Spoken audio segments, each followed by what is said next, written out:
Oleh karena itu saudara-saudara, cintai beliau, jadikan beliau sebagai teladanmu, jadikan beliau sebagai pedomanmu, jadikan beliau sebagai idolamu. Nabi Muhammad mencintai kalian, Nabi Muhammad sangat cinta kepada kalian, sampai-sampai kata Sayyidina Ali, Sayyidina Ali karramallahu wajha, inna Rasulillah fi akhir nafsi harakat syafataihi marratain fa'algaitu sam'i fasami'tuhu yaqul ummati ummati faqubida Rasulillah sallallahu alaihi wasallam wa qala law kanatid dunya tadumu li wahidin la kana Rasulillah fiha mukhallada. Apa kata Sayyidina Ali pada saat detik-detik terakhir nafasnya Nabi Muhammad? Aku melihat beliau menggerakkan bibirnya dengan 2 kali gerakan. Aku dekatkan telingaku, aku mendengar beliau berkata ummati ummati faqubida Rasul, dan meninggal Nabi Muhammad. Apa kata Sayyidina Ali?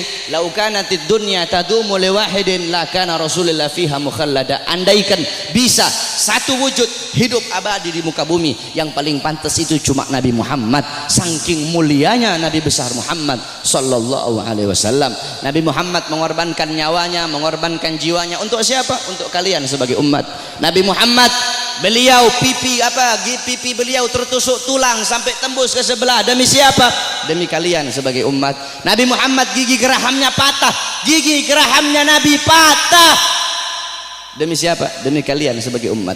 Sampai-sampai Uwais Al-Qarni yang berada di Yaman, Uwais Al-Qarni tidak pernah berjumpa dengan Nabi, tapi ketika Uwais Al-Qarni mendengar Nabi Muhammad gigi gerahamnya patah, Uwais Al-Qarni ambil benda tumpul, dia pukulkan di pipinya agar gigi-gigi gerahamnya patah. Kenapa? Dia ingin merasakan apa yang dirasakan oleh Nabi Muhammad SAW. Nabi Muhammad mukanya dilempar dengan kotoran onta, dilempar batu sampai dahinya berdarah.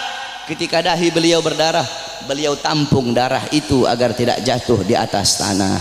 Kenapa? Karena kalau darah beliau jatuh di atas tanah, Allah akan tenggelamkan orang-orang yang melempari beliau. Apa kata beliau? Mereka adalah umatku, mereka belum diberi hidayah oleh Allah subhanahu wa ta'ala. Nabi Muhammad berjuang untuk siapa? Untuk kalian semua sebagai umat. Agar apa? Agar apa? Agar iman sampai. Agar apa? Agar Islam sampai. Agar apa? Agar masjid sampai. Agar apa? Agar ulama sampai. Agar apa? Agar kiai sampai kepada kalian, agar ilmu agama sampai, agar tauhid sampai, agar syariat sampai, agar seluruh ilmu-ilmu itu sampai kepada kalian. Tetapi setelah itu semua sampai, malah kalian sia-siakan. Setelah sholat sampai, malah kalian belakangi. Setelah takwa sampai, malah kalian campakkan. Setelah syariat sampai, malah kalian campakkan. Kalian mengambil budaya barat, kalian mengambil orang-orang barat sebagai teladan kalian, sebagai pedoman kalian, sebagai pedoman anak-anak kalian. Kalian tinggalkan Nabi Muhammad SAW. Mulutmu mengaku umat Nabi, saya umat Nabi, saya umat Islam, tapi kau tidak sholat. Saya umat Nabi, tapi masjidmu sepi. Saya umat Nabi, tapi kedua matamu memandang hal-hal yang haram. Saya umat Nabi, tapi kamu kencingnya berdiri. Saudara-saudara, Masjid Istiqlal loh, tahu Masjid Istiqlal? Itu bodoh DKM-nya itu. Kenapa bodoh? Karena mereka bikin tempat kencing berdiri, saudara-saudara. Masjid itu bikin tempat kencing duduk. Masjid bikin tempat kencing berdiri, udah kayak bandara aja ente. Dorong orang-orang untuk bikin sunnah, dorong orang-orang untuk melakukan sunnah.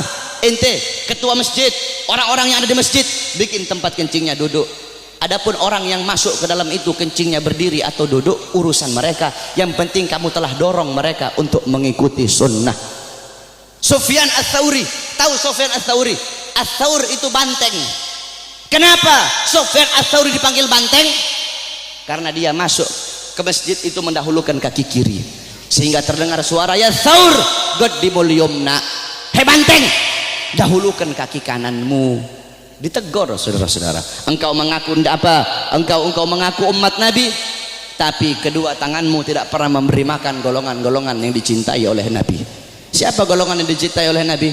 Anak yatim, fakir miskin, para janda-janda. Kau ngaku cinta Nabi, tapi kau tidak pedulikan mereka.